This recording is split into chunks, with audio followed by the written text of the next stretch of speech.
ये कहानी है एक ऐसे बंदे की जो बाकियों की तरह एक अच्छे एनवायरनमेंट में पाला बड़ा नहीं था, इसलिए स्कूल में सब उसे एक इनविजिबल इंसान की तरह ट्रीट करते थे। ना ही उससे कोई बात करता था और ना ही उसका कोई दोस्त था। And he was still a virgin. उसे लगा जैसे ही वो बड़ा होगा और एक अच्छी कंपनी में जॉब करेगा तो शायद सब कुछ ठीक हो जाएगा। लेकिन गैस व्हाट, वहाँ पर भी उसे ऐसे ही ट्रीट किया जाता है, कुछ भी नहीं बदला। तो मीट अवर प्रोटागोनिस्ट जंगवू, जो काफी लोनली पर्सन है। अब सुनने में ये स्टोरी काफी टिपिकल लग रही होगी कि लोंडे को सब इग्नोर करते हैं, लड़कियां भी उसे भैया बोलकर निकल जाती है, मतलब भैया नहीं बाप तक नहीं देती। ऑफिस में सब लोग उसे बुली करते हैं, बट आई टोल्ड यू, इस लोंडे के पास एक ऐसी पावर आने वाली है कि ये ऑफिस की सभी लड़कियों से अपना रिवेंज लेगा। कैसे? ऐसे।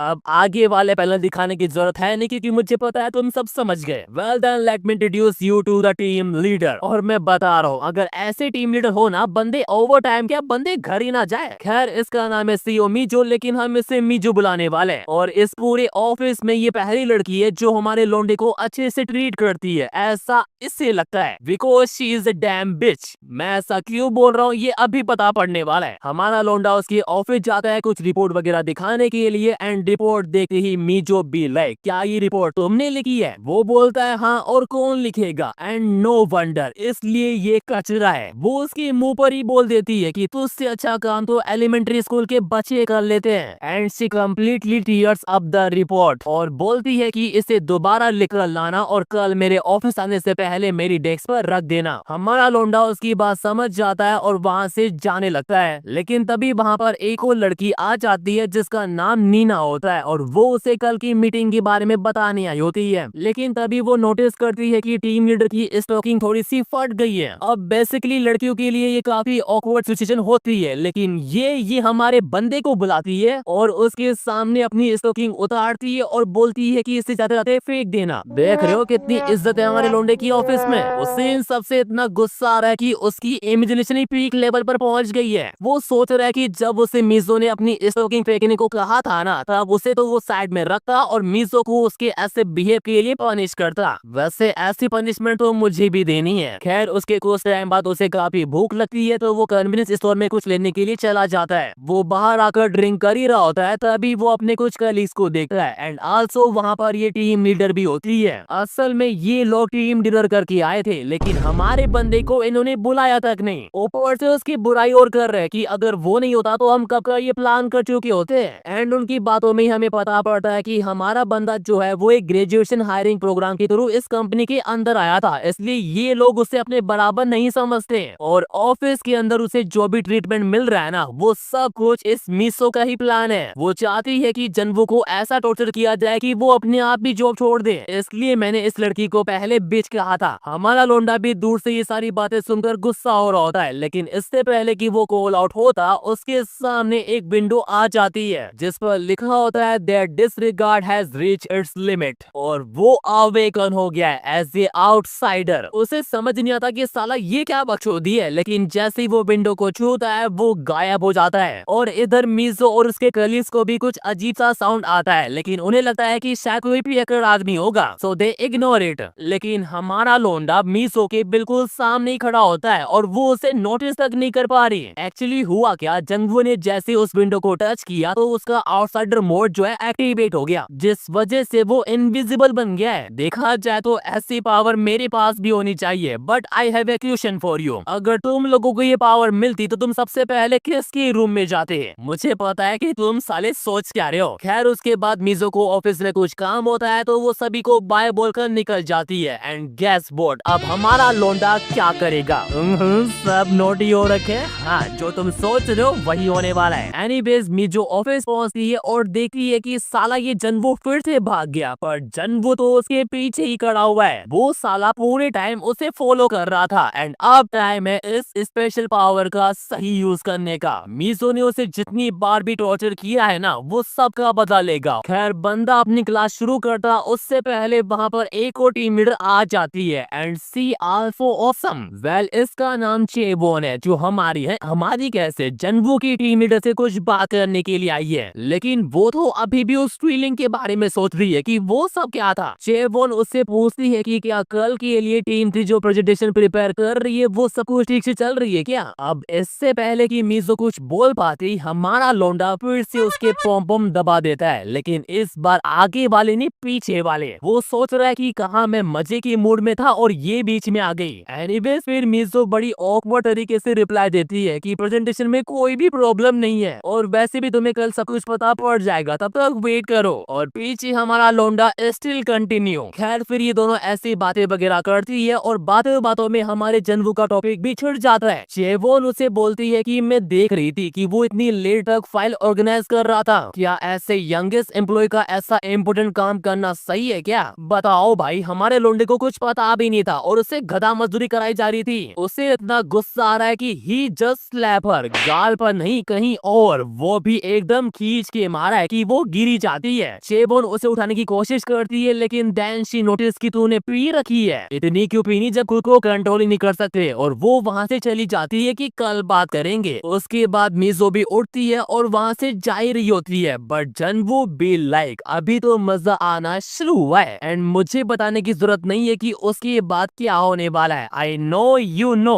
बंदा अपना पहला सेशन स्टार्ट करता है और अपनी वर्जिनिटी का टैग हटाता है। एनीवेज इस सेशन के बीच में हमें मीजो के बारे में कुछ पता पड़ता है। लाइक उसकी जो प्रोफेशनल स्किल थी ना वो काफी तगड़ी थी, जिस वजह से वो इतनी छोटी उम्र में ही टीम लीडर बन गई थी और यहाँ तक कि कंपनी के काफी सारे लौंडे उसे एडमायर करते थे। लेकिन वो कहते हैं ना कि लॉटरी सिर्फ एक ही कोई लग सकती है and this time it's our man. देख रहे हो कैसे खुश हो रहा है लौंडा। लेकिन ये खुशी ज्यादा देर तक नहीं टिकने वाली, क्योंकि आउटसाइडर मोड की एक लिमिट भी होती है जो अब खत्म हो चुकी है और हमारा लौंडा भी नोटिस कर लेता है कि उसकी पावर धीरे धीरे खत्म हो रही है। दैट्स व्हाई उसे ये सेशन यहीं पर खत्म करना पड़ता है। लेकिन उसे डर लग रहा है कि शायद उसे मीजो ने देख लिया है। एनीवेज फिर अगला दिन आता है एंड अगेन ऑफिस में हमारे लौंडे से कोई बात नहीं करता। यहाँ तक कि कुछ लड़कियां उसकी बुराई तक कर रही होती है। इन्हें जाकर कोई बताओ कि हमारे लौंडे से पंगा लेना भारी पड़ सकता है। उन्हें भारी क्या, वो उनके पैर भारी कर देगा। और तभी मीजो उसके सामने आ जाती है and just look at this beautiful view. मैं ज्यादा ऊपर नहीं ले सकता वरना यूट्यूब पॉलिसी यू नो। वो उसे बोलती है कि जल्दी से मीटिंग रूम में आ जाओ। अब जन्वू को लगा कि शायद कल रात करते वक्त मीजो ने उसे देख लिया था, इसलिए वो डरा हुआ है। वैसे देखा जाए तो मीजो को उस रात के बारे में ही बात करनी है, मतलब उसने देखा नहीं पर उसे जन्वू पर डाउट है। फिर हम 1 घंटा पीछे जाते हैं जहाँ ये है ना हमेशा की तरह जल्दी ऑफिस आ जाती है और आते ही मीजो को देखती है। वो दोनों एक दूसरे को गुड मॉर्निंग वगैरह करते हैं और तभी है ना नोटिस करती है कि मीजो ने कल वाले कपड़े पहने हुए हैं। तब हमें पता पड़ता है कि कल रात जो हुआ था ना उससे मीजो एक बुरा सपना समझ रही है, क्योंकि जन्वू के सेशन के बाद वो बेहोश हो गई थी और जब वो उठी तो वो अपनी डेस्क पर थी। इसके अलावा उसने पीवी तो रखी थी बट उसे ये सब कंफर्म करना है, इसलिए वो हमारे बंदे से पूछ रही है क्योंकि कल रात वही ऑफिस रुका था। वो उससे पूछती है कि कल रात को मैं कुछ काम से ऑफिस आई थी लेकिन तुम मुझे कहीं भी नहीं दिखे। अब हमारा लोंडा ये तो नहीं बोल सकता कि कल रात वो उसी के साथ कबड्डी खेल रहा था, इसलिए बंदा भी लाइक मुझे कुछ इमरजेंसी आ गई थी दैट्स व्हाई वो घर चला गया था। और उसकी बात सुनकर मीजो को भी यकीन हो जाता है कि वो झूठ नहीं बोल रहा। और वैसे भी वो ऑलरेडी सीसीटीवी कैमरा चेक करके ही आई थी जहां उसने जन्वू को बाहर जाते हुए देखा था लेकिन वापस आते हुए नहीं देखा। एंड नाउ शी अंडरस्टैंड कि इसके पीछे जंगवू नहीं था, तो वो उसे जाने को बोलती है। पर जब वो जा रहा होता है उसे गेट पर हैना मिल जाती है जिसे कुछ अजीब सी आवाज आई थी, इसलिए वो चेक करने के लिए आई है। लेकिन मीजो से बोलती है कि नहीं, हम तो बस काम की बातें कर रहे थे और वो हमारे लौंडे से कल जो असाइनमेंट दिया था ना वो मांगती है। पर साला ये कल इतना ज्यादा खुश था कि असाइनमेंट पूरा करना ही भूल गया। एक तो वैसे ही मीजो हमारे बंदे से चिढ़ती है और ऊपर से जब उसने काम पूरा नहीं किया तो वो उसे पूरे ऑफिस के सामने सुनाई देती है। एंड नाउ हमारा बंदा be like I need revenge. खैर अब टाइम है मीजो की प्रेजेंटेशंस का। वो सभी को ग्रिड करती है और अपनी प्रेजेंटेशन शुरू करती है। एंड गेस व्हाट, हमारा बंदा अभी कहाँ होगा और वो कैसे रिवेंज लेगा। मुझे पता है तुम क्या सोच रहे हो, अभी वही होने वाला है। वो साला मीटिंग के बीच में मीजो को टीज करना शुरू कर देता है। कैसे, यू नो दैट। लोंडे का प्लान सिंपल है, सबके सामने मीजो की लेना। और मैं बता रहा हूँ, मैं इस पूरे सीन को एंजॉय कर रहा हूँ। एक तो सामने इतने सारे लोग हैं और ऊपर से मीजो की पूरी बॉडी सेंसिटिव हो गई है, उसके मुंह से ठीक से वर्ड तक नहीं निकल रहे। एंड हमारा लोंडा स्टिल कंटिन्यू। खैर फिर कैसे ना कैसे करके वो अपनी प्रेजेंटेशन खत्म करती है और सीधा वॉशरूम चली जाती है। उसे बिल्कुल भी समझ नहीं आ रहा कि उसके साथ ये सब कुछ क्यों हो रहा है, बट इन सब की वजह से उसकी बॉडी में सेंसेशन जाग चुकी है एंड यू नो कि अब आगे क्या होने वाला है। But you would not have expected that हमारा लौंडा उसके सामने खड़ा होकर ये सब कुछ देख रहा है एंड फिर जो सेंसेशन उसकी वजह से हो रही है, बंदा उसकी पूरी रिस्पॉन्सिबिलिटी लेता है। और कैसे लेता है मैं मतलब I can't show that panel. Well उनका ये सेशन चल ही रहा होता है, तभी कुछ लड़कियां वॉशरूम के अंदर आ जाती है, जिसमें से एक हैना भी होती है। और तब हमें पता पड़ता है कि टीम 1 की लीडर यानी चेवॉन असल में प्रेसिडेंट की डॉटर है और उसका मिजो से 36 का आंकड़ा है। फिर अपना सेशन खत्म करने के बाद जैसे ही हमारा बंदा बाहर जाता है, उसे ये हैना देख लेती है। लो भाई, बंदा एक्सपोज हो गया। उसके बाद वो अपने घर जा रहा होता है और सोच रहा होता है कि ये आउटसाइडर मोड तो काफी तगड़ा है, जिसका यूज वो किसी को भी ह्यूमिलेट करने के लिए कर सकता है और कोई उसे पकड़ भी नहीं पाएगा। और उसका अब एक ही गोल है, अपनी लाइफ को कम्प्लीटली चेंज करना। लेकिन तभी हम देखते हैं कि ये है ना अभी भी उसका पीछा कर रही है। I don't know why but I smell it. यहाँ से कहानी में काफी तगड़ा ट्विस्ट आने वाला है। वेल उसके बाद अगला दिन आता है और हमारे बंदे को आउटसाइडर मोड के बारे में काफी चीजें पता पड़ी है। लाइक ये बस 2 घंटे तक ही काम करता है और एक बार जब इसका टाइम पूरा हो जाता है तब ये ऑटोमेटिक बंद हो जाता है और साथ ही एक कूल डाउन टाइम भी है। इसलिए हमारा लौंडा सोच रहा है कि अब उसे लेवल अप करना ही पड़ेगा, क्योंकि 2 घंटे भी उसे कम लग रहे हैं। साला हफ्सी मानुस। बट देन ही रियलाइजेस कि उसे केवल मिजो से नहीं बल्कि पूरे ऑफिस से बदला लेना है। वो ये सब सोच ही रहा होता है, तभी वहाँ पर हेना आ जाती है जो उसे बोलती है कि क्या हम 2 मिनट बात कर सकते हैं। अब तुम्हें लग रहा होगा कि कल जो वॉशरूम में हुआ उसे उसके बारे में बात करनी है, लेकिन नहीं, वो हमारे लौंडे को वार्निंग देने के लिए आई है कि जब टीम लीडर आज छुट्टी पर है तो ऑफिस के कुछ लोग तुम्हारे साथ मिसबिहेव कर सकते हैं और अगर ऐसा हो तो सीधे मेरे पास आ जाना। एंड ये सुनकर जंगबू भी लाइक ये लड़की इतनी बुरी भी नहीं है। अबे बुरी वो चुड़ैलों की माँ है। उसके बाद जब वो अपना सारा काम खत्म करके घर जा ही रहा होता है, उसे फिर से हैना मिल जाती है and both of them decide let's have a drink together. फिर वो दोनों एक बार में बैठे हुए होते हैं और बस ऐसे ही गॉसिप वगैरह मार रहे होते हैं। हमारा बंदा भी काफी खुश है क्योंकि ये पहली बार है जब वो किसी को वर्कर के साथ डिनर कर रहा है। उसके बाद मजे वगैरह करके वो दोनों बाहर आते हैं और तुम्हें क्या लगा, अब वो एक दूसरे को गुड बाय बोलेंगे और घर चले जाएंगे। आज ही घंटा, अभी तो रात बाकी है। हमारा लौंडा उससे पूछता है कि क्या मैं तेरे लिए कोई कैब वगैरह बुक कर दूं क्या, बट है ना बी लाइक मैंने सुना तेरा घर पास है तो फिर कैब क्यों। एंड यू ऑल नो कि उसके बाद क्या होने वाला है। उसकी बची कुची रात लौंडे के घर पर कटती है और देख रहे हो लौंडे को इस बार इनविजिबल होने की जरूरत भी नहीं पड़ी। वो दोनों अपना कर ही रहे होते हैं, तभी हेना बोलती है let's do something even better. और कैसे?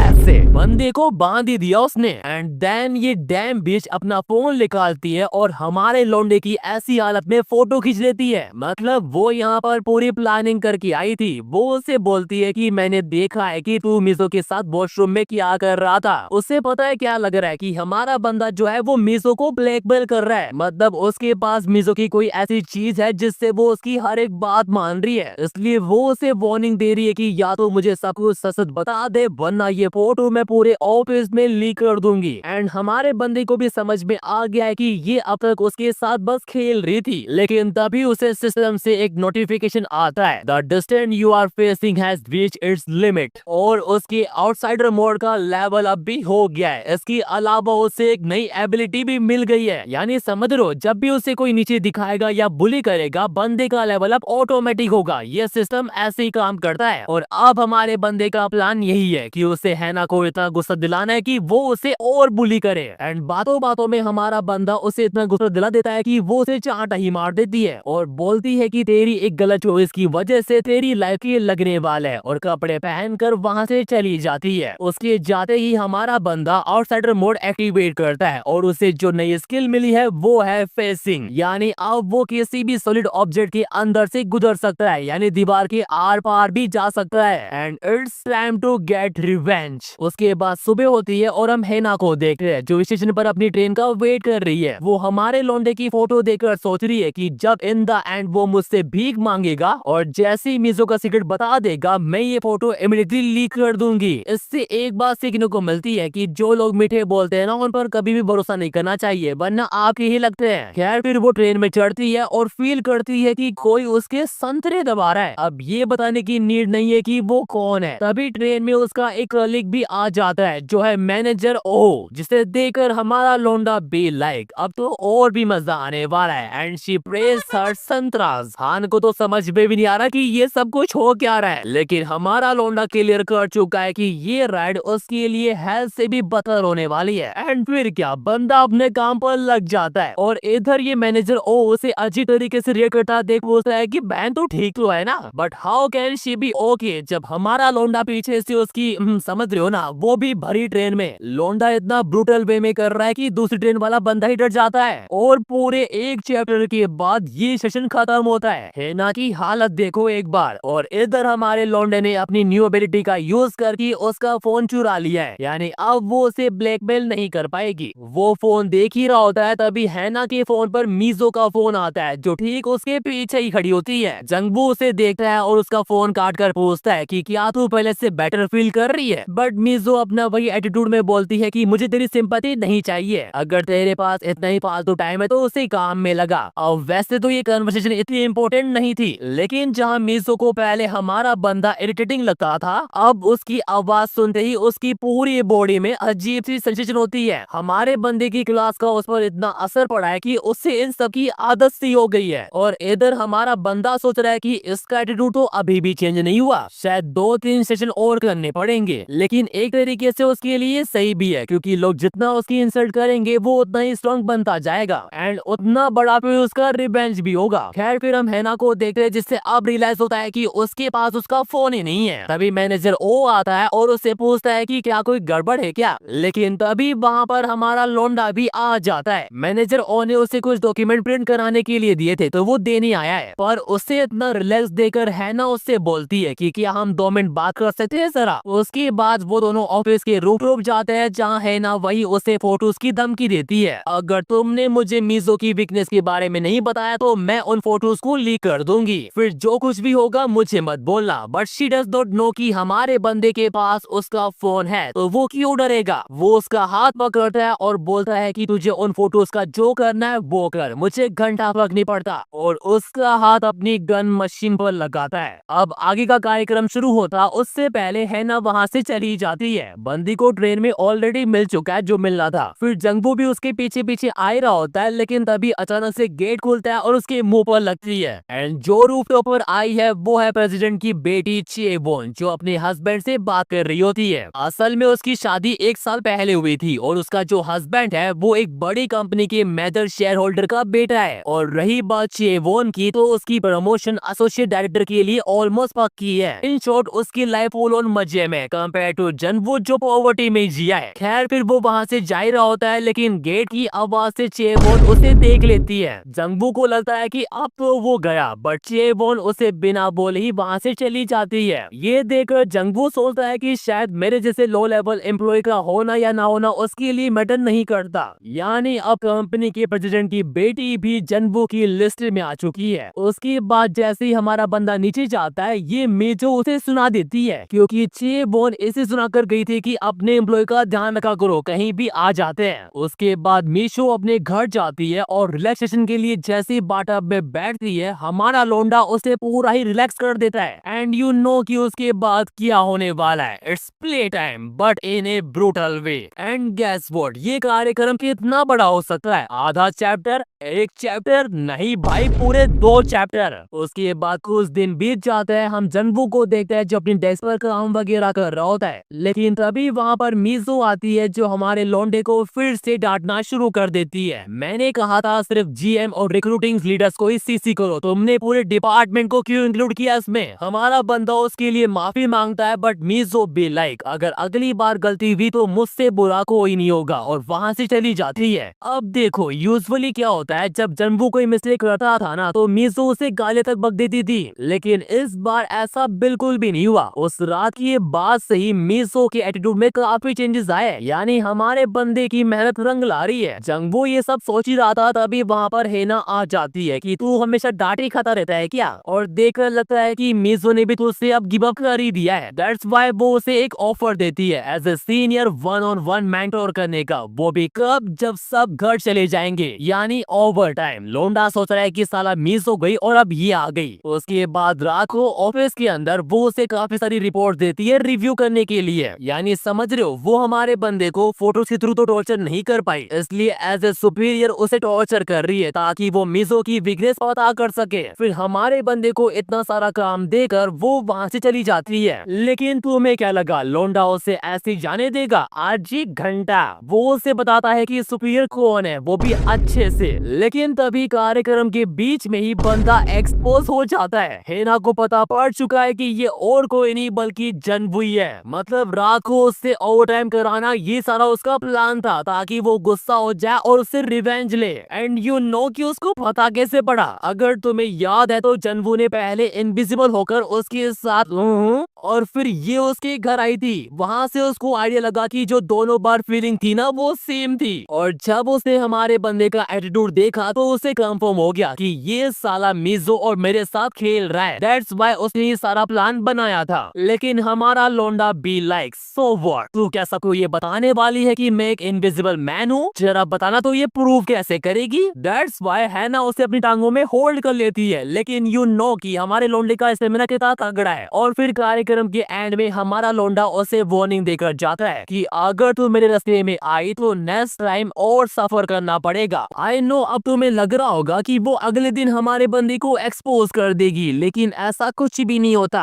उसका प्लान हमारे बंदे को एक्सपोज करने का नहीं बल्कि उससे भी बढ़कर है। And do you know what her plan is? हमारे लोंडे को हर दिन टॉर्चर करना, कभी उसके काम को लेकर तो कभी उसके बिहेवियर को लेकर। लाइक वो एक भी मौका नहीं छोड़ती। वो उसको इतना टॉर्चर करती कि अब तो ऑफिस वालों को भी उस पर दया आने लगी थी। बट ऑफिस वालों को ये नहीं पता कि ये बस एक साइड की स्टोरी है ना। उसे जितना टॉर्चर करती थी उसका डबल हमारा बंदा उसे करता था, और कैसे ये बताने की जरूरत तो बिल्कुल भी नहीं है। लेकिन है ना ऐसी लड़की नहीं है जो इतनी जल्दी हार मान जाएगी। वो तब भी उसे हर दिन टॉर्चर करती रहती, एंड हमारा बंदा वो भी स्टिल कंटिन्यू। आई नो तुम्हें लग रहा होगा कि साला ऑफिस लाइफ तो ये जी रहा है, बट लोंडे की किस्मत जितनी अच्छी दिखती है उतनी है नहीं। जब वो एक दिन हैना के साथ फाइल रूम के अंदर कबड्डी खेल रहा होता है तो मिज़ो बाहर से उनकी आवाजें सुन लेती है, एंड हमारे लोंडे की स्टेमिना की वजह से उसको पता भी पड़ जाता है कि ये किसी और की नहीं बल्कि हैना की आवाज है। अब मुझे लगा कि लोंडा तो गयो, लेकिन ऐसा कुछ भी नहीं होता। वो जैसे गेट खोलती है सब कुछ काफी नॉर्मल होता है, लाइक वहाँ पर कुछ हो ही नहीं रहा था। और हैना को तो तुम जानते ही हो कि वो कितनी बड़ी बिच है। वो सब कुछ कवर करने के लिए मिज़ो को कहती है कि मैं इसे सबके सामने ना डांट कर रूम के अंदर डांट रही थी। दैट्स व्हाई तुमने जो आवाजें सुनी वो इस पर चिल्लाने की थी, ना कि किसी और की। और मजे की बात पता है क्या है? मिज़ो इस पर यकीन भी कर लेती है। आई डोंट नो इस गधी को टीम लीडर किसने बनाया, इसको बातों में फर्क समझ में नहीं आता क्या? एनीवेज उसके बाद वो उन दोनों को अपने ऑफिस में बुलाती है। ना ना ना ना ना, वो उन पर शक नहीं कर रही,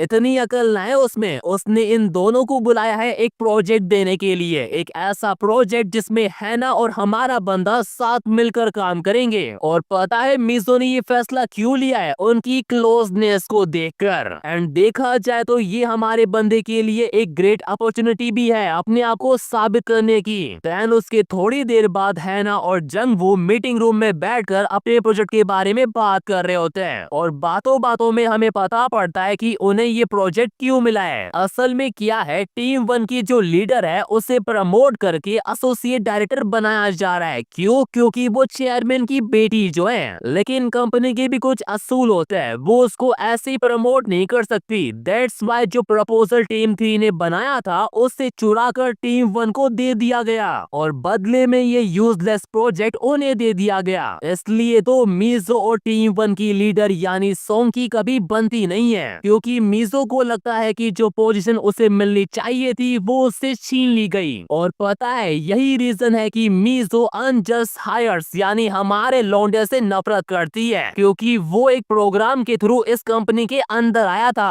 पर तुम्हें पता है कि हमारा बंदा कैसा है, उसे इन सब से घंटा फर्क नहीं पड़ता। वो हैना को बोलता है कि अपनी बकवास बंद कर और ये देख, हमें जल्दी घर भी जाना है। हैना जैसे ही उन ऑर्गेनाइज फाइल को देखती है उसे उनमें कुछ गड़बड़ लगती है। ना, ये गड़बड़ हमारे बंदे ने नहीं की, बल्कि ओरिजिनल फाइल ही गलत है, यहाँ तक कि डेटा भी रॉन्ग है। दैट्स व्हाई हैना जन्वू को अभी के अभी टीम 1 की ऑफिस जाने को बोलती है, ताकि वो पता लगा सके कि सही डेटा क्या है। और वैसे देखा जाए तो ये हमारे बंदे के लिए बाएं हाथ का खेल है, क्योंकि उसके पास आउटसाइडर मोड जो है, अगर कुछ गड़बड़ भी होती है तो वो इनविजिबल हो जाएगा। एनीवेज, वो जैसे टीम 1 के ऑफिस पहुंचता है वो देखता है कि सब लोग तो घर जा चुके हैं एंड इससे बेटर चांस उसे दोबारा नहीं मिलेगा, तो वो अपने काम पर लग भी जाता है। लेकिन मैंने तुम्हें पहले ही कहा था कि लोंडे की किस्मत जितनी अच्छी दिखती है उतनी है नहीं। एंड मैं ऐसा क्यों बोल रहा हूँ, क्योंकि टीम लीडर सोंग वहाँ पर आ चुकी है और उस दिन रूफटॉप पर जो कुछ भी हुआ था ना, उसके बाद से हमारा बंदा उसकी नजरों में आ चुका है। इन शॉर्ट, अगर वो पकड़ा गया तो उसकी खैर नहीं, लेकिन ये सब बात की बात है। अभी ये समझने की जरूरत है कि वो इतनी रात को यहाँ पर क्या कर रही है। एंड ये जानने के लिए चलो एक क्विज खेलते हैं। लोंडे का रिएक्शन देखकर बताओ कि उसने ऐसा क्या देखा कि उसका मुंह खुला का खुला रह गया। आई नो तुम्हारे मन में क्या आ रहा है और तुम सही भी हो, उसने जो देखा वो है ये। And I am swear I am enjoying this entire panel. और ये देखकर मुझे बताने की जरूरत नहीं है कि वो यहाँ पर क्या कर रही है। हमारा बंदा तो खुद ये सब देखकर शौक पड़ा हुआ है, उसकी आंखें हट नहीं रही वहाँ से।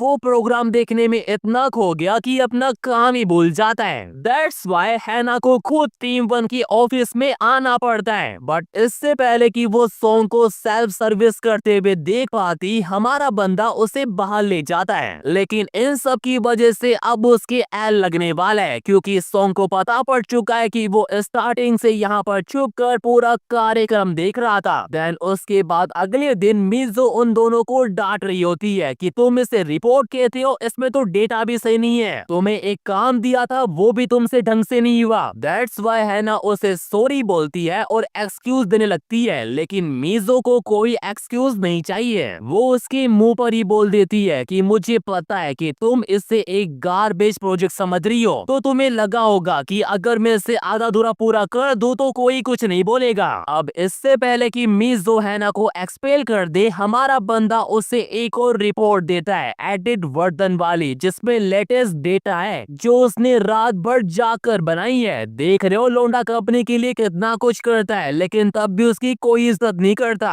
लेकिन आई थिंक अब से उसकी लाइफ थोड़ी बहुत बदलने वाली है। और मैं ऐसा क्यों बोल रहा हूँ, क्योंकि मिज़ो ने पहली बार हमारे बंदे की तारीफ की है। और इतना ही नहीं, वो उनको रीजन भी बताती है कि वो उन पर इतना स्ट्रिक्ट क्यों हो रही है। असल में क्या है, जब उसने मीटिंग के दौरान ये बताया कि ये प्रोजेक्ट हैना और जंगू हैंडल कर रहे हैं, तो सोंग ने भी इसका सपोर्ट किया, जिस वजह से सेल्फ डिपार्टमेंट वाले भी इसमें रिसोर्सेस इन्वेस्ट कर रहे हैं। और क्योंकि अब प्लान सडनली चेंज हो गया है, तो डेडलाइन भी थोड़ी टाइटर हो गई है। एंड उनको ऑल द बेस्ट बोलकर वो वहां से चली जाती है। अगर शॉर्ट में समझाऊं तो कल रात हमारे बंदे ने जो सोंग को करते हुए देखा था ना, उसकी वजह से अब वो उससे बदला ले रही है। अगर इन्होंने टाइम पर प्रोजेक्ट पूरा नहीं किया तो ये तो कंपनी से जाएंगे ही जाएंगे, साथ में मिज़ो की भी छुट्टी हो जाएगी। यानी एक तीर से दोनों शिकार। अब लोंडी का तो पता नहीं, लेकिन हैना को अपनी जॉब बड़ी प्यारी है और वो इतनी आसानी से हार मान जाए ऐसा नहीं होने वाला। वो हमारे बंदे को बोलती है कि अगर तू मुझे फॉलो करेगा तो हम ये काम टाइम पर पूरा कर लेंगे।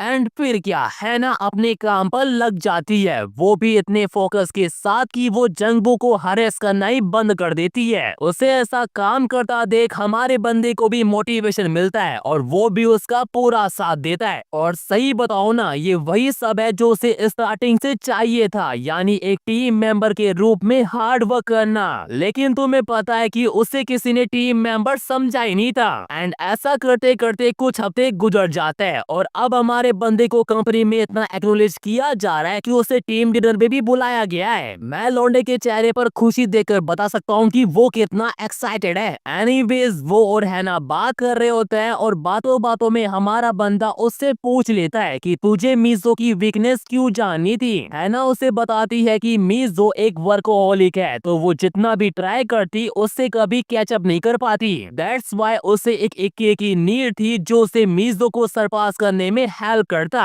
वो दोनों बातें कर ही रहे होते हैं तभी मैनेजर ओ वहाँ पर आ जाता है और आते ही वो हैना को ड्रिंक ऑफर करता है उसके हार्ड वर्क के लिए। एंड आई टोल्ड यू, चश्मा पहनने वाले बंदे जितना बाहर से भोले दिखते हैं वो अंदर से उतने ही कमीने होते हैं। और मैं ऐसा क्यों बोल रहा हूँ ये तुम्हें आगे पता पड़ेगा। एनीवेज उसने हैना को इतनी पिला दी कि वो बेहोशी हो जाती है और बेहोशी में वो मीसो को गालियां दे रही है। अब सिंपल सी बात है, ऐसी हालत में वो खुद तो घर जाएगी नहीं तो कोई ना कोई तो उसे घर छोड़ने वाला होना चाहिए ना। और मैनेजर ओ ये मौका छोड़ दे ये नहीं होने वाला। But someone has rightly said that only one man can understand a man. हमारे बंदे को मैनेजर ओ के इरादे साफ दिख जाते हैं। दैट्स वाई वो उसे रोकने की कोशिश भी करता है कि एज ए पार्टनर मेरा ही हैना को घर छोड़ना ठीक होगा। बट यू नो जब बात डिजायर की आती है तो मैन विल बी मैन, वो फिर कुछ भी नहीं देखता।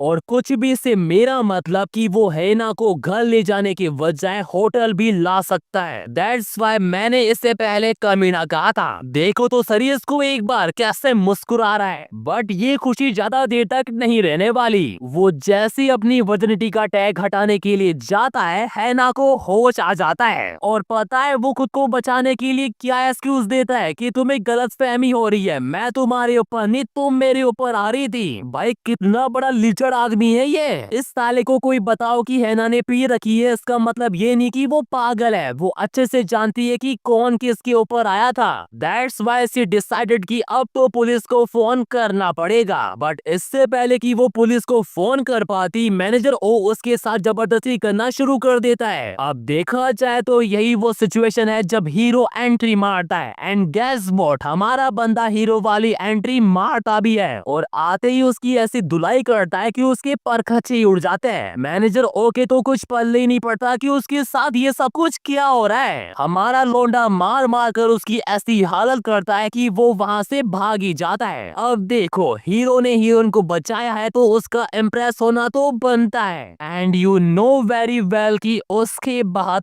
क्या होने वाला है। देन अगले दिन हैना और जंग वो कैफेटेरिया में बैठकर खाना खा रहे होते हैं और तभी हमें पता पड़ता है कि हैना ने मैनेजर ओ को बस यूं ही जाने दिया, उस पर कोई भी केस वगैरह कुछ भी नहीं किया। क्यों? क्योंकि वो चाहती थी कि उसकी वजह से उनके प्रोजेक्ट पर कोई भी इफेक्ट ना पड़े। एंड साथ ही उस रात के बाद से हमारे लौंडे के लिए हैना का बिहेवियर थोड़ा बदल सा जाता है, थोड़ा नहीं कुछ ज्यादा ही। एनीवेज ऐसे ही टाइम गुजर जाता है और कुछ दिनों के बाद वो अपना प्रोजेक्ट भी पूरा कर लेते हैं। लेकिन ये जितना आसान दिखता था उतना था नहीं, क्योंकि जब जब टीम वन ने उनके साथ कोऑपरेट करने से मना किया था तो हमारे बंदे ने अपनी आउटसाइडर मोड का यूज करके उसे ओवरकम किया था। बट इतनी मुश्किलों के बावजूद भी उन्होंने ये प्रोजेक्ट टाइम पर पूरा कर दिया। दैट्स वाई सब सीनियर उनके लिए काफी खुश भी होते हैं केवल सॉन्ग को छोड़कर, क्योंकि हमारे बंदे ने उसके प्लान पर पानी जो फेर दिया।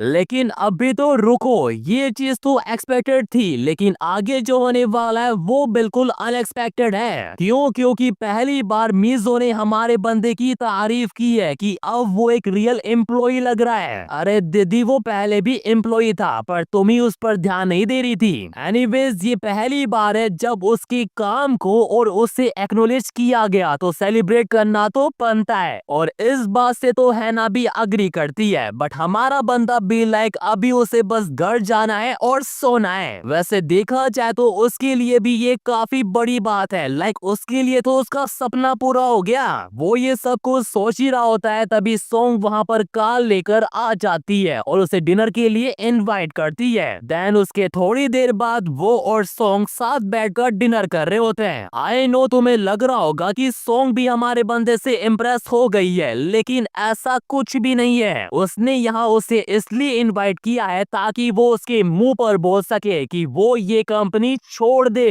एंड गेस व्हाट, इस पर हमारे बंदे का क्या रिएक्शन होगा? वो गुस्से से पागल हो जाता है। हाँ मानते हैं कि एक टाइम तक उसकी सबसे बड़ी दुश्मन मीजो थी, लेकिन ये तो उससे भी बड़ी कमी नहीं है। But she does not know कि हमारा बंदा क्या कर सकता है। वो उसके मुंह पर ही बोल देता है कि वो तुम थी जो उस रात सब कुछ कर रही थी, तो मैं क्यों ये कंपनी छोड़ूं? एंड ये सुनने के बाद एक बार बंदी का चेहरा देखो, उसका पूरा ऑरा माइनस में जा चुका है। But as a boss daughter वो बोलती है कि ये मेरी कंपनी है, मैं जो चाहे वो कर सकती हूँ। पर हमारा बंदा जितना इनोसेंट दिखता है उतना वो है नहीं। वो ये बात अच्छे से जानता है कि एक सिंगल स्कैंडल भी उसकी पोजीशन को खतरे में डाल सकता है। इसलिए तो वो चाहती है कि हमारा बंदा उस रात के बारे में सब कुछ भूल जाए और ये कंपनी छोड़कर चला जाए। लेकिन जैसा मैंने तुम्हें पहले कहा था, ये सबसे बड़ी कमी नहीं है। वो एक शैंपेन की बोतल उठाती है और हमारे बंदे की औकात दिखाने के लिए उसके ऊपर ही डाल देती है और जाते वक्त हमारे बंदे को वार्निंग और देकर जाती है कि तुमने जो आज सब कुछ किया है ना, उसकी तुम्हें बहुत बड़ी कीमत चुकानी पड़ेगी। But she does not know that कि कीमत हमारे बंदे को नहीं, उसे ही चुकानी होगी। उसने हमारे बंदे को जितना जलील किया है ना, उस वजह से उसका लेवल अप हो जाता है और उसे एक न्यू एबिलिटी भी मिलती है। अब देखो, हमारे बंदे के पास दो ऑप्शन है, या तो वो अपने इनविजिबल मोड का यूज करके जैसा उसने मीसो के साथ किया वैसा ही वो सॉन्ग के साथ कर सकता है, लेकिन ऐसा करने से वो उसका पीछा बिल्कुल भी नहीं छोड़ने वाली। तो उसको कुछ एक ऐसी चीज चाहिए ताकि उससे वो उसको ट्रैप कर सके, और ऐसा करने का केवल एक ही बेस्ट वे है, इनविजिबल होकर उसकी प्रोफेशनल और प्राइवेट लाइफ पर नजर रखना। And you know very well कि इस काम में तो हमारा बंदा माहिर है। वो कुछ दिनों की छुट्टी लेकर इसी काम में लग भी जाता है। एंड पागलों की तरह उसका पीछा करने के बाद पता है उसको क्या पता पड़ता है कि सॉन्ग पर कितना प्रेशर है। एक तो उसे टाइम पर अपना काम पूरा करना है ताकि उसकी चेयरमैन की कुर्सी बची रहे, और दूसरी साइड उससे अपना वंश भी आगे बढ़ाना है, यानी उसके फादर को अपने पोतों के साथ खेलना है। अब ऐसा नहीं है कि उसको बच्चे नहीं चाहिए, बंदी अपना पूरा बेस्ट दे रही है, लेकिन उसकी हस्बैंड को अभी इन सब में कोई भी इंटरेस्ट नहीं है। तो वो कर भी क्या सकती है सेल्फ सर्विस करने के अलावा। एंड गेस व्हाट, अभी हमारा बंदा कहां पर होगा? उसके सामने, और क्या कर रहा है? उसकी सेल्फी ले रहा है, क्योंकि यही वो चीज है जिससे वो उसको ट्रैप में फंसा सकता है। देन उसके अगले दिन जब सॉन्ग का हस्बैंड गोल्फ खेलने के लिए जाता है, ये साला उसके घर भी पहुंच जाता है, इसलिए उसे वो फोटो दिखाने के लिए। पर सिंपल सी बात है, सॉन्ग उसकी बात पर क्यों यकीन करेगी? तो वो उसके मुंह पर दरवाजा ही बंद कर देती है। लेकिन उसको ये नहीं पता कि हमारे बंदे के पास इनविजिबल की पावर है और उसकी मेहरबानी से ही उसका लेवल अप हुआ है, जिस वजह से वो किसी भी ऑब्जेक्ट के आर पार जा सकता है। एंड अब टाइम है रिवेंज का। वो उसे उसकी सेल्फ सर्विस वाली इमेज दिखाता है, जिसे देखकर सॉन्ग कंप्लीटली स्टन रह जाती है। उसका मुंह खुला का खुला रह जाता है। बट इससे पहले कि वो कुछ समझ पाती, हमारा बंदा खुद ही उसके सारे सवालों के जवाब दे देता है, कैसे? उसके सामने इनविजिबल होकर। And just look at song reaction. एक तो वो पहले से ही शौक थी, अब तो सदमे में जा चुकी है। एंड यू नो कि उसके बाद क्या होने वाला है। पर मजे की बात पता है क्या है? वो उसके हस्बैंड के आने के बाद भी नहीं रुकता। वाई? क्योंकि वो उनको देख ही नहीं पा रहा। हमारा बंदा खुद तो इनविजिबल है ही, साथ ही उसने सॉन्ग को भी इनविजिबल बना दिया है। भाई इससे कहता है रिवेंज, वो भी एकदम बैड वाला। और इतना ही नहीं, जाते वक्त वार्निंग और देकर जाता है कि अगर नेक्स्ट टाइम मेरे रास्ते में आई तो तेरे पास खोने के लिए काफी कुछ है, लेकिन मेरे पास कुछ भी नहीं। देन सॉन्ग को सबक सिखाने के बाद बंदा अपनी नॉर्मल लाइफ में वापस लौट जाता है। और रही बात सॉन्ग की, तो वो उसे ऑफिस में फुल्ली इग्नोर करती है, जैसे उनके बीच कुछ हुआ ही नहीं। लेकिन वो कहते हैं ना कि चेहरा हमेशा सच बोलता है, और हमारा बंदा तो ऐसे चेहरे पढ़ने में माहिर है ही। पर अभी तो उसे अपना खुद का चेहरा छुपाना पड़ेगा, क्योंकि वो इतने दिनों के बाद जो ऑफिस आया है। मतलब देखो, एक तो मीसो ने पहली बार उसकी तारीफ की थी कि हाँ वो कुछ काम के लायक है, लेकिन उसने फिर से उसको डिसअपॉइंटेड कर दिया। तो उसको पनिशमेंट तो मिलनी चाहिए, और कैसी पनिशमेंट? घंटों तक ऐसे ही खड़े रहने की। एंड ऐसा नहीं है कि वो सिर्फ हमारे बंदे पर ही मेहरबान है, वो अपने ओल्ड सेल्फ में वापस आ गई है, वही सबको डांटने वाली। लगता है हमारे बंदे ने उसको जो डोज दिया था उसका असर कम हो गया दिखे। एंड इस बात से तो वो भी अग्री करता है। और मजे की बात पता है क्या है? उसको डोज देने का मौका भी मिल जाता है। असल में क्या है, मीजो को क्लाइंट से मिलने के लिए कहीं जाना था, तो ये मौका हमारा बंदा कैसे छोड़ सकता था? अब मीजो के पास भी कोई दूसरा ऑप्शन नहीं था, तो वो मान जाती है। आई नो नो तुम्हारा IQ अभी तुमसे क्या कह रहा होगा, लेकिन ऐसा कुछ भी नहीं होने वाला, बल्कि हमारे बंदे की होशियारी उस पर ही भारी पड़ जाती है। मीज़ो पूरे रास्ते उसको सुनाती भी आती है। बंदी ने 1 सेकंड तक का भी रहम नहीं किया उस पर। एनीवेज थोड़ी देर बाद वो क्लाइंट के पास पहुंच जाता है और उनकी मीटिंग शुरू हो जाती है। एंड गेस व्हाट, अभी हमारा बंदा क्या कर रहा होगा? दरवाजे के बाहर बैठा उनकी बातें सुन रहा होगा। आज 1 घंटा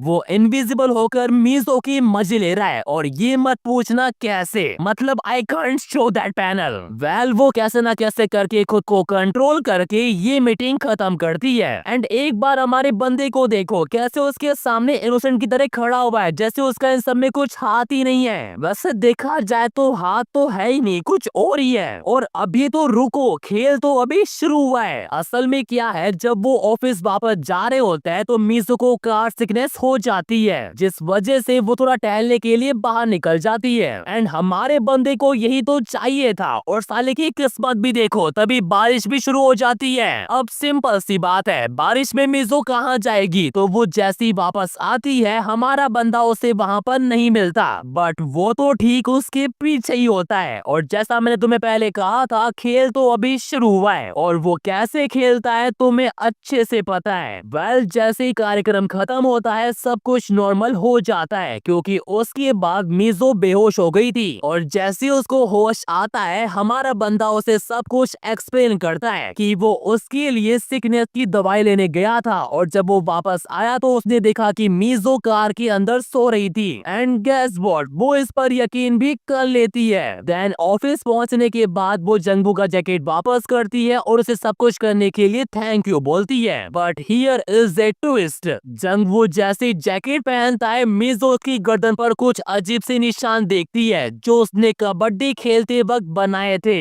पर अभी हमें ये कंफर्म नहीं हुआ है कि उसको पूरा यकीन हुआ है या नहीं। बट दूसरी साइड एक और टीम लीडर है जिससे कुछ भी कंफर्म नहीं करना, उसे हमारे बंदे के बारे में सब कुछ पता है। And you know very well कि मैं किसके बारे में बात कर रहा हूँ। जब से हमारे बंदे ने उसके साथ कबड्डी खेली है ना, उसकी लाइफ कम्प्लीटली चेंज हो गई है। वो जब भी कोई काम करने के लिए जाती उसे लगता कि उसकी कोई जासूसी कर रहा है, जिस वजह से वो किसी भी चीज में ठीक से फोकस नहीं कर पाती। दैट्स व्हाई उसका जो स्ट्रेस है वो पहले से और बढ़ गया है, और बेचारी के पास अपना स्ट्रेस दूर करने के लिए कोई रास्ता भी नहीं है। पर तुम्हें पता है इन सब का केवल एक ही सॉल्यूशन है, और वो है हमारा बंदा जो अभी रूफटॉप पर उससे मिलने के लिए आया है। बट सॉन्ग हमेशा की तरह उसकी बातों पर ध्यान नहीं देती और उसे इग्नोर करके वहां से जाने लगती है। पर तुम्हें क्या लगता है हमारा बंदा उसे ऐसे ही जाने देगा? आज 1 घंटा मेरा। वो उसका हाथ पकड़ता है और उसके मुंह पर ही बोल देता है कि हमारे बीच जो हुआ था उसके बाद तुम मुझे ऐसे अवॉइड नहीं कर सकती।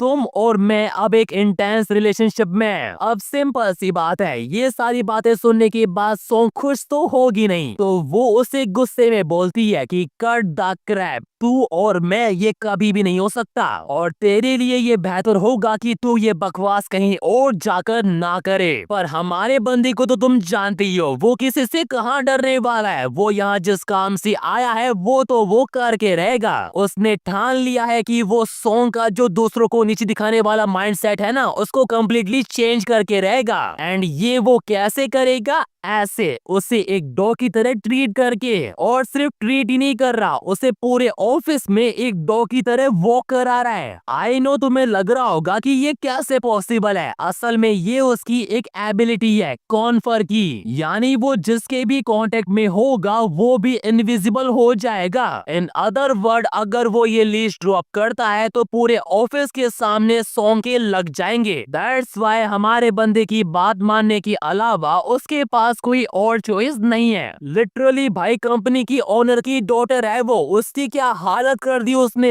एंड गेस व्हाट, वो यही नहीं रुकता, वो साला उसे जहाँ पर कंपनी के बोर्ड डायरेक्टर की मीटिंग हो रही है ना वहाँ पर ले जाता है, जहाँ पर उसके फादर भी होते हैं। और मुझे नहीं लगता कि ये बताने की नीड है कि वो वहाँ उसके साथ कौन सी मीटिंग करता है। वो उनके सामने ही कबड्डी खेलना शुरू कर देता है। भाई इनसेन। एक तरफ कंपनी के लोग, यहाँ तक कि उसके फादर भी उसके प्रमोशन के लिए काफी खुश है, और दूसरी साइड वो अलग ही खुशी बना रही है। Literally that was insane. And guess what, ये मैच कितना लंबा चलता है भाई, पूरे 3 चैप्टर। देन कार्यक्रम खत्म होने के बाद कुछ दिन बीत जाते हैं, हम हमारे लौंडे को देखते हैं जो किसी का वेट कर रहा होता है, और किसी और का नहीं बल्कि हैना का। ना ना ना ना, ये लोग डेटिंग पर नहीं आए, असल में क्या है, हैना को अपनी लाइफस्टाइल में कुछ चेंजेस चाहिए थे, सो दैट्स व्हाई ये लोग बाहर घूमने के लिए आए। और फिर वो प्रोजेक्ट पूरा होने की खुशी को सेलिब्रेट भी तो करना था, तो हमारा लौंडा मान जाता है। देन उसके बाद वो एक लग्जरी रेस्टोरेंट में जाता है और खाना एंजॉय करता है, और सिर्फ रेस्टोरेंट ही नहीं, वो शॉपिंग और मूवी देखने के लिए भी जाता है, जस्ट लाइक वो कपल हो। पर हमारे लौंडे को तो तुम जानते ही हो, वो है ना कि ये गलतफहमी दूर करने के लिए हॉल में ही शुरू हो जाता है, वो भी कैसे, आई थिंक ये बताने की जरूरत तो बिल्कुल भी नहीं है। देन उनका रेसलमेनिया मैच खत्म होने के बाद हम सोंग को देखते हैं जो अपने हस्बैंड के साथ किसी रेस्टोरेंट में बैठकर खाना खा रही होती है। अब मुझे लगा कि उसका हस्बैंड उसकी बिल्कुल भी केयर नहीं करता, लेकिन ऐसा बिल्कुल भी नहीं है। वो सोंग का चेहरा देखकर ही समझ जाता है कि वो उससे कुछ छुपा रही है, और इन सब में वो उसकी गलती नहीं बल्कि खुद की गलती मानता है कि वही था जो खुद की फैमिली को नेगलेक्ट कर रहा था। दैट्स व्हाई वो प्रॉमिस करता है कि आज से वो उसके साथ बेटर बिहेव करेगा। लिटरली भाई, जो लोग मीठी बातें करते हैं ना, उन पर कभी भी भरोसा नहीं करना चाहिए, और मैं ऐसा क्यों बोल रहा हूँ ये आगे पता पड़ेगा। वैसे देखा जाए तो काफी सिंपल सी बात है, ऐसी बातें सुनकर एक लविंग वाइफ तो इम्प्रेस होगी ना, तो सोंग भी हो जाती है। पर इससे पहले कि वो उससे कुछ कह पाती, हमारे लौंडे का मैसेज आ जाता है कि फोन पिक कर वरना यू रिग्रेट इट। और हमारे बंदे को तो तुम जानते ही हो, वो जो कहता है वो करता भी है। दैट्स व्हाई सोंग के पास कोई चॉइस नहीं बचती, तो वो सीधा वॉशरूम में जाकर उससे बात करती है। एंड गेस व्हाट, हमारे बंदे ने उसे फोन क्यों किया, अगला कार्यक्रम डिसाइड करने के लिए। बट इस बार सोंग इतनी आसानी से नहीं फंसने वाली, वो हमारे लोंडी को सीधा बोल देती है कि तेरा बहुत हो गया, मुझे ह्यूमिलिएट करना बंद कर, मैं अब और अपने हस्बैंड की नजरों में नहीं गिरने वाली। अब हमारे बंदे के बारे में तो तुम जानते ही हो कि वो कितना बड़ा दयालु है। दैट्स व्हाई वो उसे एक लास्ट चांस देता है, कैसे, होटल की लोकेशन और टाइम सेंड करके। देन उसके कुछ दिनों के बाद सोंग उसकी बताई हुई लोकेशन पर पहुंच भी जाती है, वो भी उसकी फेवरेट ड्रेस पहनकर। आई नो कि तुम्हारा दिमाग तुमसे क्या कह रहा है, पर सीधा जाने से पहले तुम्हें एक बात जाननी जरूरी है। असल में क्या है, सोंग यहाँ आने के लिए मानी है क्योंकि हमारे लौंडे ने उससे प्रॉमिस किया है कि अगर उसे उसकी सिंसियरिटी पसंद आती है तो वो उसकी सारी फोटो डिलीट कर देगा, और उन दोनों के बीच जितने भी मैसेजेस हुए हैं ना, उनके बारे में किसी को नहीं बताएगा। एंड फिर क्या, सोंग हमारे बंदे को सेटिस्फाई करने में लग जाती है, कैसे ये बताने की जरूरत तो बिल्कुल भी नहीं है। देन कार्यक्रम खत्म होने के बाद एज ए प्रॉमिस हमारा लौंडा उसकी फोटो डिलीट कर देता है, बट वो जैसे ही उसे कंफर्मेशन के लिए अपना फोन दिखाता है, सोंग कंप्लीटली स्टन रह जाती है। क्यों? क्योंकि अब उसके फोन में उसके हस्बैंड की फोटो है, उसी लविंग हस्बैंड की जिसकी सोंग इतनी परवाह करती है। लिटरली भाई, लोगों को हमेशा दूसरों की थाली में घी दिखता है, मतलब इतनी सुंदर वाइफ होते हुए भी वो किसी और के साथ ही लगा पड़ा है। एनीवेज, हमारा लौंडा जब कुछ दिनों की छुट्टी लेकर सोंग का पीछा कर रहा था ना, तब उसे इसके हस्बैंड के बारे में पता पड़ा कि ये साला तो कहीं और ही गुल खिला रहा है। ये बिल्कुल वैसा है कि बगीचे को छोड़कर फूल के पीछे भागना। और मैं बता दूं, ये लड़की कोई और नहीं बल्कि उसी की सबऑर्डिनेट है। अब देखो, सिंपल सी बात है, कोई भी वाइफ जो अपने हस्बैंड से इतना प्यार करती है, वो इस फोटो पर कैसे यकीन करेगी? उससे तो ये सब एआई लगेगा ना। बट यू नो अवर लौंडा, उसने उसे इसी लोकेशन पर बिल्कुल फिक्स टाइम पर क्यों बुलाया? क्योंकि राइट नाउ उसके बगल वाले कमरे में उसके हस्बैंड का कार्यक्रम चल रहा है, और वो साला कंफर्मेशन के लिए उसे इनविजिबल करके उस रूम में ले भी जाता है। लिटरली भाई, सोंग के लिए ये किसी टॉर्चर से बिल्कुल भी कम नहीं है। मतलब सीरियसली, एक तरफ वो अपनी फैमिली को बचाने के लिए कितना स्ट्रगल कर रही है, लेकिन उसका हस्बैंड वो तो कहीं और ही स्ट्रगल कर रहा है। और अभी तो रुको, इतना सब काफी नहीं था कि वो उससे बीच ही बोल देता है, और ये भी कह देता है कि उसे शादी तक नहीं करनी थी, वो तो उसके घर वालों ने उसे फोर्स किया था। लिटरली भाई, बेचारी के दिल के टुकड़े हो जाते हैं। बट डोंट वरी, अवर लौंडा इज हियर। वो उसको रियलाइज कराता है कि खुद को इतना इतना अब्यूज करने से कुछ भी नहीं होगा। Throw it all away and listen to your inner self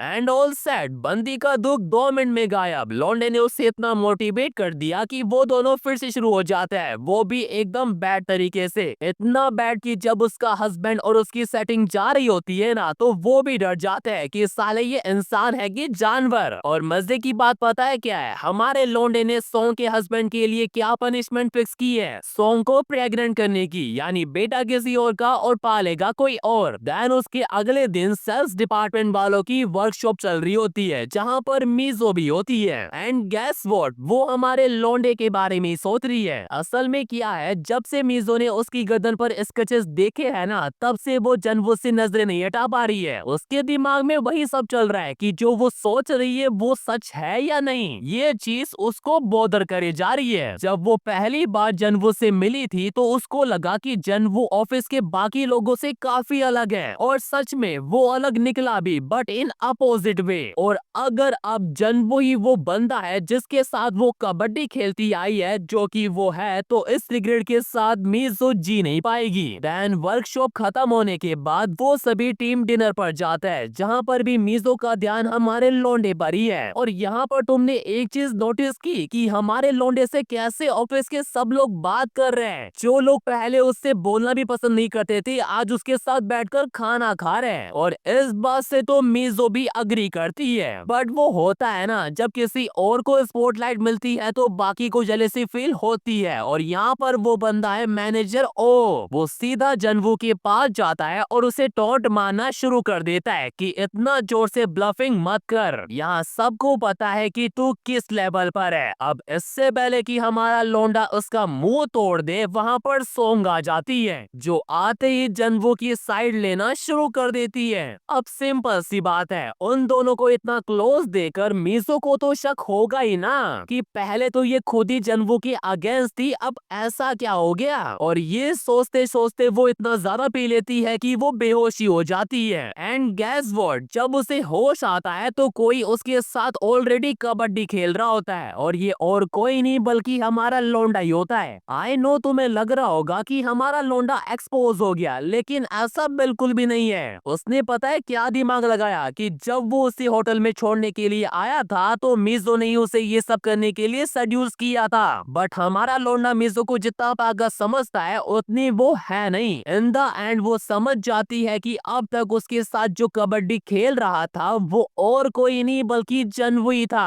और पता भी कैसे नहीं चलता, हमारे लौंडे का स्टेमिना ही अलग लेवल पर है। बट इससे पहले कि वो उससे कुछ कह पाती, हैना और सॉन्ग भी वहाँ पर आ जाती है, इसलिए कार्यक्रम में अपना योगदान देने के लिए। अब सिंपल सी बात है, उन दोनों को देखकर मीजो खुश तो होगी नहीं, उसके तो पर खच्चे उड़े हुए कि ये सब क्या चल रहा है। अब इससे पहले कि उसका और दिमाग खराब हो, सॉन्ग और हैना उसे समझाने की कोशिश करती है कि लाइक वो भी पहले उसी की तरह थी, कि हम ऐसे बंदे के साथ क्या कर रहे हैं। बट जैसे जैसे उन्हें कबड्डी खेलने में मजा आने लगा, वो समझ गई कि ये बंदा ग्रेटेस्ट ऑफ ऑल मैन है। बट मीजो इतनी आसानी से उनकी बातों में आ जाए, ऐसा नहीं होने वाला। वो समझ जाती है कि जनवो ही वो इनविजिबल मैन है और उसने ही इन दोनों को थ्रेट किया होगा। दैट्स व्हाई वो उन दोनों को ही उसका साथ देने को बोलती है, ताकि वो मिलकर जनवो को पकड़वा सके। अब कौन गधा इस बात पर यकीन करेगा कि किसी बंदे के पास मिस्टर इंडिया वाली पावर हो सकती है। वो तो ये सुनकर हंसेगा ही ना, तो वो भी हंसने लगते हैं कि कौन सा इनविजिबल मैन, तो कहीं पागल वागल तो नहीं होगी। अब सिंपल सी बात है, उन लोगों को ऐसा रिएक्ट करता देख मीजो खुश तो होगी नहीं, तो वो वहां से जाने लगती है। बट इतना सब कुछ होने के बाद तुम्हें क्या लगता है हमारा लौंडा उसे ऐसे ही जाने देगा? अजीब घंटा मेरा। वो दोनों मिलकर फोर्सफुली उसे बांध देते हैं, और आई थिंक अब ये बताने की जरूरत है नहीं कि आगे क्या होने वाला है। बट कार्यक्रम इंटरेस्टिंग तब होता है जब वो मीजो को छोड़कर बाकी दोनों के साथ WWE मैच खेलता है। वो साला मीजो को इस कंडीशन में ला देता है कि मीजो को ही इन द एंड उससे माफी मांगनी पड़ती है। And I don't think so कि आगे जो होने वाला है ये बताने की जरूरत है। एंड इसी के साथ आफ्टर कॉन्करिंग सुओ मीजो, हमारे लौंडे का भी लॉन्ग अवेटेड रिवेंज कंप्लीट हो जाता है। देन उस कार्यक्रम के कुछ महीनों बाद सॉन्ग प्रेग्नेंट हो जाती है, जो वो हमेशा से चाहती रही थी, बट अपने हस्बैंड की वजह से उसे ये खुशी कभी नहीं मिली। अब उसकी हस्बैंड की बात हो ही रही है तो एक्सपोज होने के बाद उसका एटीट्यूड कम्प्लीटली चेंज हो जाता है। सॉन्ग उसे एक वन लास्ट चांस देती है और माफ कर देती है। और रही बात है ना की, तो वो हमारे लौंडे के साथ हमेशा की तरह कहीं ना कहीं जाती रहती है और उनका WWE match still continue and in the end सीओ मीजो, जिसमें उस कार्यक्रम के बाद सबसे ज्यादा चेंजेस आए थे। पहले जहां वो ऑफिस के सभी मेंबर्स पर चिल्लाया करती थी, अब सबसे बड़ी प्यार से बात करती है। क्यों? क्योंकि उसे अपना एंगर रिलीव करने के लिए एक अनदर वे जो मिल गया है। दैट्स व्हाई इन सब की वजह से उसकी रेपुटेशन कंपनी में और बढ़ जाती है। और इसी के साथ हमारे लौंडे की वजह से उसका जो सॉन्ग के साथ रिलेशन था ना, वो पहले से काफी बेटर हो गया है। और अब रही बात हमारे लौंडे की, तो अब उसकी लाइफ काफी पीसफुल चल रही है एंड जब भी उसे किसी से रिवेंज लेना होता है तो वो हमेशा की तरह अपनी पावर का यूज कर खेल ले भी लेता है। वेल, इसी के साथ हमारी ये कहानी यहीं पर खत्म होती है। अगर और स्टोरीज चाहिए तो सब्सक्राइब कर लेना।